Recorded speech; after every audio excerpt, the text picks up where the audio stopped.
At the engagement party for one of our former high school classmates, the bride suggested we play King's Cup. Whoever drew 8 had to do a cross-arm toast with someone of the opposite sex in front of everyone. My husband, Luke Flandern, had always been a germaphobe. The second he saw the card in his hand, his brow furrowed. I stood up, ready to help him out. But then, Sarah Weaver, the girl everyone called the beauty of our class, who was sitting right across from him, asked softly, "Need a hand?" Luke looked at her, and the frown on his face instantly melted. "Yeah, sure." The room erupted. Everyone was laughing and cheering. Classic Luke, always generous. No wonder he was valedictorian back in the day. Someone get this on camera. The golden couple from high school is finally reconnecting after all these years. That's destiny right there. Sarah blushed and shyly reached her wine glass toward him. Luke smiled and didn't pull away. I just stood off to the side, quietly watching the two of them drink that cross-arm toast together. And then I remembered how I'd been ready to help him out. A bitter smile crossed my lips. Guess I was kidding myself. After the drink, the party really took off. The maid of honor was Sarah's best friend from high school, and feeling bold from the alcohol, she went straight for it. "Hey, Mr. Valedictorian, we've all been classmates for years, so be honest with us. Does Sarah still stand a chance? She's waited for you all this time. Just give it to us straight. Is there still room for her in your heart?" The other former classmates, loving the drama, jumped right in. "Come on, back in high school, you and Sarah were the couple everyone rooted for. You finally ran into each other again at a classmate's wedding. If you don't speak up now, it'll be too late." Everyone piled on one after another, relentless in egging them on. Sarah's face turned even redder. She practically melted into Luke's arms. "Knock it off," she whispered. Luke laughed and lightly scolded the group, but he didn't deny anything, and he didn't push her away either. I just sat there quietly, my hands shaking as I watched it all unfold. Then the bride suddenly turned to me, her tone openly taunting. "Avery, what about you? Are you cool with Luke and Sarah getting together?" Suddenly the room went quiet. Every pair of eyes turned to me. Those looks,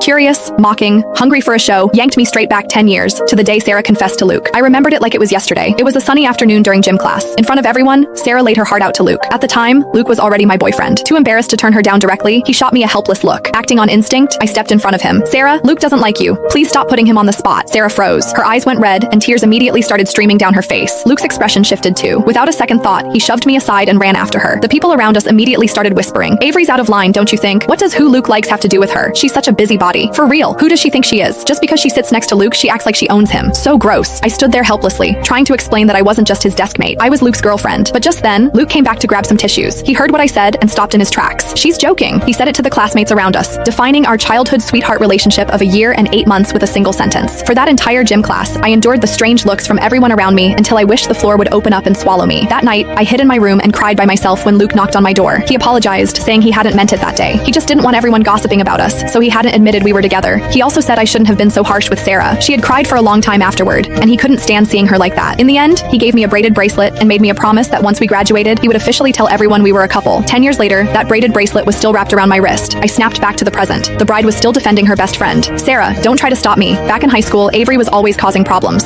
If she hadn't gotten in the way, you and Luke would have been together ages ago. You never would have had to wait this long. Avery ruined your happiness. Today, I'm getting to the bottom of this. Avery, answer me. Do you support Luke and Sarah being together or not?" The bride glared